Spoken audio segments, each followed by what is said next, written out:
इतिहास में जब भी शूरवीर योद्धाओं की बात होती है तो सबसे पहले हमें महाराणा प्रताप का नाम याद आता है। महाराणा प्रताप इतिहास का वो नाम है जिसे उनके संघर्ष और बलिदान के लिए जाना जाता है। अपने समाज और धर्म के लिए इतना संघर्ष करने के बाद भी बहुत कम लोगों को ही महाराणा प्रताप की पूरी कहानी के बारे में पता होगा। दोस्तों, आज मैं बताने वाला हूँ महाराणा प्रताप की मृत्यु कब, कैसे और कहाँ हुई। नमस्कार दोस्तों, हमारे चैनल राजपूताना ब्लॉग्स में आपका स्वागत है। महाराणा प्रताप का जन्म 9 मई 1940 को कुंभलगढ़ में सिसोदिया राजवंश के शासक महाराजा उदय सिंह के घर में हुआ था। महाराणा प्रताप ने मुगलों के नाक में दम कर दी थी, लेकिन उनके खुद के घर में कुछ ऐसे लोग थे जो कभी भी महाराणा को राजा बनते नहीं देख सकते थे। दरअसल महाराणा प्रताप के पिता महाराजा उदय सिंह की 18 रानियां थी, जिसमें से एक धीरबाई थी जो महाराणा प्रताप को राजा नहीं बनवाना चाहती थी, क्योंकि धीरबाई अपने पुत्र जगमल को महाराजा उदय सिंह का उत्तराधिकारी बनवाना चाहती थी।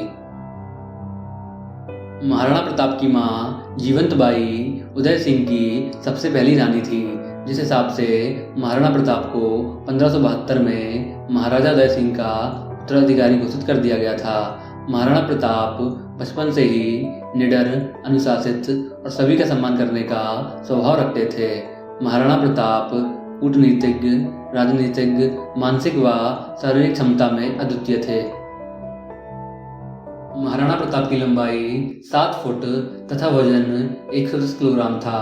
महाराणा प्रताप के भाला, कवच और तलवार का वजन इतना था कि जिसे उठा पाना हर किसी के बस की बात नहीं थी, और अगर कोई उठा भी लेता लेकिन उसे उठाकर युद्ध करना तो मानो असंभव सा था। महाराणा प्रताप के भाले का वजन 81 किलोग्राम, कवच का वजन 72 किलोग्राम और तलवार का वजन 55 किलोग्राम था, जो कुल मिलाकर 208 किलोग्राम होता है। जिस समय प्रताप ने राजगद्दी की कमान संभाली थी, उस समय मुगल अपने साम्राज्य का विस्तार करने में लगे हुए थे। मुगल गुजरात पर अपना कब्जा जमाना चाहते थे, लेकिन गुजरात पार करने के लिए मुगलों को बीच में मेवाड़ को पार करना था, जो इतना आसान नहीं था। महाराणा प्रताप के शासन का आगाज हुआ ही था कि मुगलों के शांति दूत आने शुरू हो गए। शांति दूतों ने महाराणा को अपने राज्य को मुगलों के साथ मिलाकर शासन करने के लिए कहा, मगर प्रताप उन दूतों को धुतकार कर भगा दिया करते थे।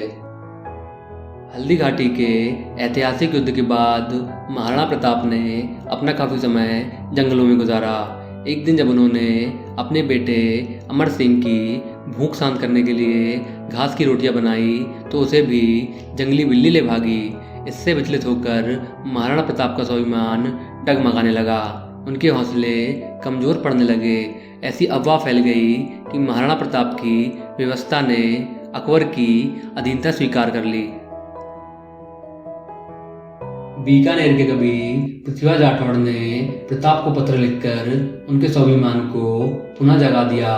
फिर महाराणा प्रताप को मरते दम तक अकबर अधीन करने में असफल रहा।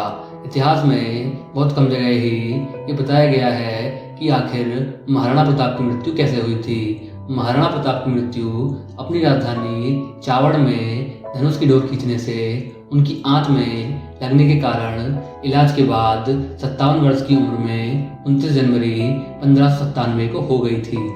और इसी के साथ भारत के एक महान सूरवीर योद्धा का अंत हो गया।